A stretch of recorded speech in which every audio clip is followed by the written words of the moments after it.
saying, we asked the police, but the police did nothing. What do they mean by that?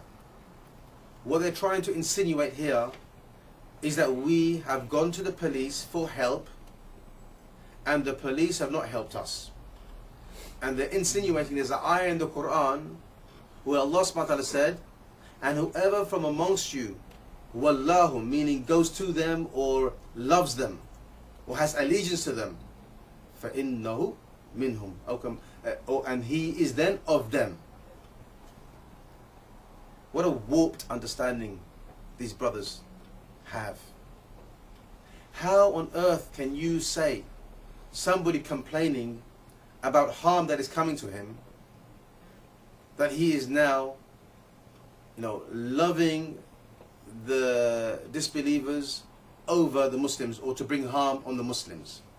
This is an exaggeration, it's evil suspicion, and it's taking the news out of its context and placed into a context which the writer or the person who produced that statement wants it to be in. So, in reality, it is permissible for every Muslim, male or female, or even non-Muslim, if they are being harmed by anybody, it's permissible for them to go to the local police and report them, whether they're Muslims or non-Muslims. And I will give you a simple analogy. Your mother, may Allah give her a long life, forgiveness, and she's my mother too. But if somebody was to come now and slander her and beat her, and you found out that person was a Muslim drug pusher, drunk, tell me, if you could not bring that person to justice, you realize you couldn't yourself, would you not go to the police? He's just beaten up your mother. He's burgled your house. He's done everything you under the sun bad to you, and you know who he is, and he's a Muslim. Of course you would. Anybody with their common sense will realize, I can't go and do nothing to this guy. I have got to go to the police. And you will go to the police. Now, would you say in that example that now you're making wala of the disbelievers over the believers? Of course not. This is a similar situation. These brothers have caused harm to us. Note, I call them brothers, even though they're upon the wrong methodology, and they call me a munafiq. And everybody in the Islamic Center, munafiq. Note, my brothers, these brothers have caused harm. They have brought upon our community harm. Our masjid was bombed. Brothers, understand, it was not just a petrol bomb. It was some sort of an accelerant used to basically blow down a wall. Can you imagine how severe that is? Our masjid, that section of it, is still out of action up to this day.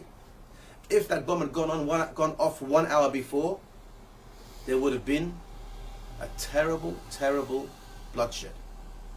Because there were people in there, and people tend to sleep in that section as well overnight, especially now that Fajr and Isha are very close. If it went over 2 hours later, it would have been at time of Fajr. If it was done in the daytime during the Quran classes, there would have been children killed. And oh, you so-called jihadists, and I don't like to call you jihadists because you are far from the true jihad, but I call you takfiris. Here you are complaining about the women being killed in Gaza, Muslim women. Here you are complaining about children being killed, showing us pictures of, charred out corpses of babies, of Muslims. Yet you are responsible, or you could have been responsible, for the same thing happening at your doorstep right now in Luton. Take heed. Reflect on your own actions and what you are calling to yourself. So I think I've clarified that third point. Fourthly, you claim that we said that this was a demonstration, and you quote the words of another one of our colleagues. Again, I say to you, like in point 1, that is not permissible for you to carry the words of any other Muslim in a bad light until you have clarified from him what he meant. It might just so come out that he says to you, yes, I used the wrong word. Or it might just turn around and come out and say that, this was a misquote. I didn't say this in the first place. You all know we are against demonstrations and protests. This was not a demonstration. This was not a protest. There was no political agenda. There was no placards, no banners. There was no calling of everybody who agrees with us. It was our masjid, Islamic Center alone. No one else. We came out there, and this is what you call forbidding of the evil.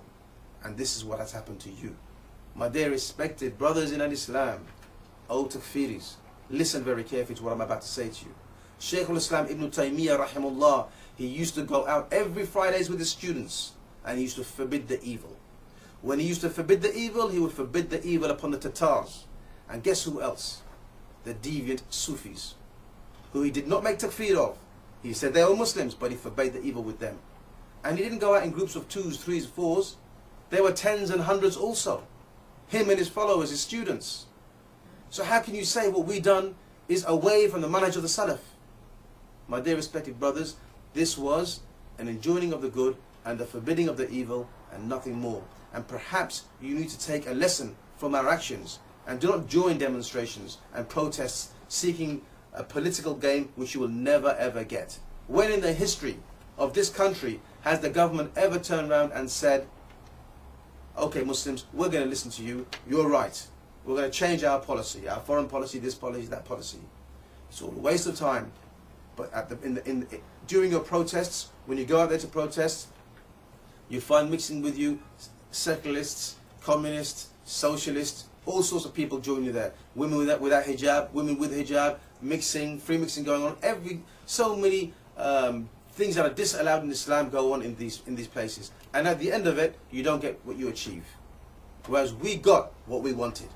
And that's a clear difference between your protesting and demonstration which you call to, and the forbidding of the evil which we done. We achieved our goal. And our goal was to change public opinion about the Muslims. Because the vast majority of Muslims, of non-Muslims, think of the Muslims in general as extremists. Because the media irresponsibly put you on show and nobody else. You seem to be the ones whom the media are focusing on and being very irresponsible, not reflecting the true image of Islam and the Muslims in UK. So we set the record straight. And I'm sorry if you're upset and hurt by this, but facts are facts. Finally, I will say, as you have called me a munafiq, then I ask Allah Jalla wa Ala to forgive each and every one of you and guide you aright. Jazakumullah khair. Subhanakallahumma bihamdika wa ashhadu an la ilaha illa anta wa astaghfiruka wa atubu ilayk. Assalamu alaikum.